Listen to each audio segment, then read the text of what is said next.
Voilà, si vous voulez savoir ce que c'est, vous regardez le replay. Le journal du village. Ça existe vraiment. Ça existe vraiment. Et Zone Interdite, on en a parlé hier. C'était génial, j'ai adoré. Je retrouve mes esprits. On passe au journal du village. Samedi, c'était la fête à Macron, Raphaël. Oui, cette manif organisée par François Ruffin qui a réuni environ 40 000 personnes à Paris. Il y a pas mal de choses à raconter sur le front médiatique. D'abord, une bonne vieille fake news samedi soir. Alexis Corbière s'est un peu emballé sur son compte Twitter. Pour illustrer le succès de la manif, le député de Seine-Saint-Denis a publié une photo de la foule à Paris sur les Champs-Élysées, mais lors du Mondial 98, alors pris le doigt dans le pot de confiture, il a supprimé le tweet en plaidant l'erreur de bonne foi. Je vous laisse imaginer les détournements que ça a donné sur le réseau social Twitter, des photos de Paris à la Libération, des photos d'un concert de Jimi Hendrix ou encore des défilés de chars en République populaire de Chine, le tout pour illustrer la manif avec source Alexis Corbière. En même temps, l'erreur de bonne foi, la manif, la fête à Macron ne passait pas par les Champs-Élysées. Voilà, l'autre fait marquant de cette couverture, plutôt de la couverture de cette manif, ce sont les soucis des journalistes de France Info. Oui, une cinquantaine de personnes, visage masqué, s'en sont pris au car régie des journalistes de France Info venus couvrir la manif. Un car régie, c'est une fourgonnette siglée du média à qui elle appartient, qui contient le matériel qui permet de faire des directs. Eh bien, les vitres du car régie de France Info ont été brisées, un fumigène a été lancé dedans, la police a dû intervenir. Pendant plusieurs minutes, les journalistes de France Info n'ont pas pu regagner leur véhicule.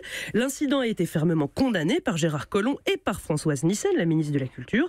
La nouvelle présidente de Radio France, Sybille Veil, a affirmé son soutien à ces journalistes.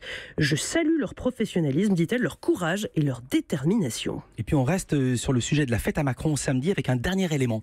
Oui, je voulais vous faire entendre un son. On est sur BFM TV aux alentours de 17h14. Le reporter Jean-Rémy Baudot s'apprête à faire un duplex avec François Ruffin, sauf que pile au début du direct, le député de la France Insoumise décroche son téléphone et disparaît du champ. Alors je devais avoir François Ruffin, on va l'avoir dans quelques instants. Ce qui est certain, c'est qu'ici, le cortège arrive dans une foule qui se masse ici dans une ambiance très très bon enfant. François Ruffin est finalement au téléphone. Je vous prie de m'excuser. Voilà, ça s'appelle sortir les rames. Et puis au retour plateau, le présentateur de la tranche sur BFM TV n'est pas content du tout. Merci beaucoup Jean-Rémy, pas très respectueux de la part de François Ruffin tout de même de prendre son téléphone alors que vous êtes en direct avec notre collègue place de la Bastille. Voilà quand le mépris des journalistes s'érige en principe de communication politique. On continue votre journal, Raphaël, avec quelques infos en bref. 55 000 visiteurs ont participé au festival Sérimania de Lille qui aura à nouveau lieu dans le Nord l'année prochaine. Facebook va produire une série avec Catherine Zeta-Jones, ça va s'appeler Queen America, oui. 10 épisodes de 30 minutes sur l'univers des concours de beauté.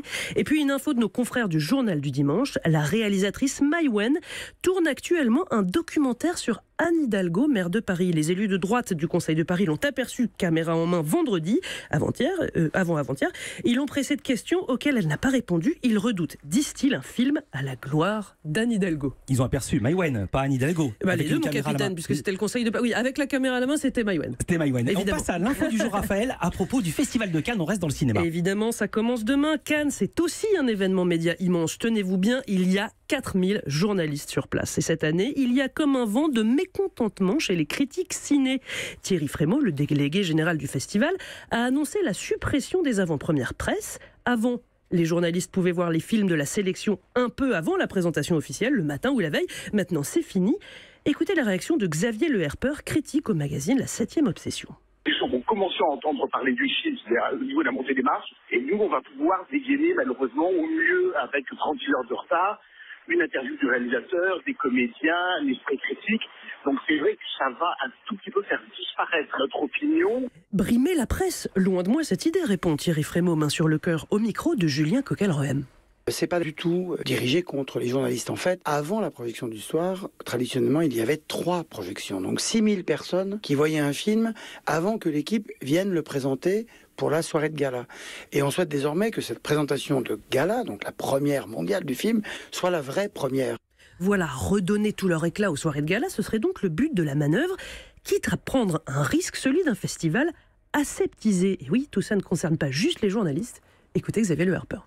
On parachève ce qui existe depuis maintenant une vingtaine d'années, c'est-à-dire qu'on va confondre promo et critique, qu'on va faire de tout film un événement, et ils ne le sont pas tous, malheureusement et heureusement. On va rendre tout aseptisé. Ça va être beau, ça va être clinquant, ça va être une vitrine, ça va sentir le cosmétique. On va rendre surtout un peu ripollinisé, un peu factice. Bah oui, les critiques parfois assassines font partie de l'histoire du festival. Elles font aussi le sel de Cannes. Exemple, en 1987, le critique Gérard Lefort de Libé avait démonté Chronique d'une mort annoncée de Francesco Rosi avec ce titre qui est resté dans les annales, Chronique d'une merde annoncée. Mais si les critiques ont parfois la dent dure, ce sont eux aussi qui portent les films. Par exemple, 120 battements par minute l'année dernière avait bénéficié d'un accueil critique exceptionnel jusqu'au Grand Prix du jury. Donc voilà, c'est un vrai sujet. On va suivre tout ça à partir de demain au Festival de Cannes. Europe 1.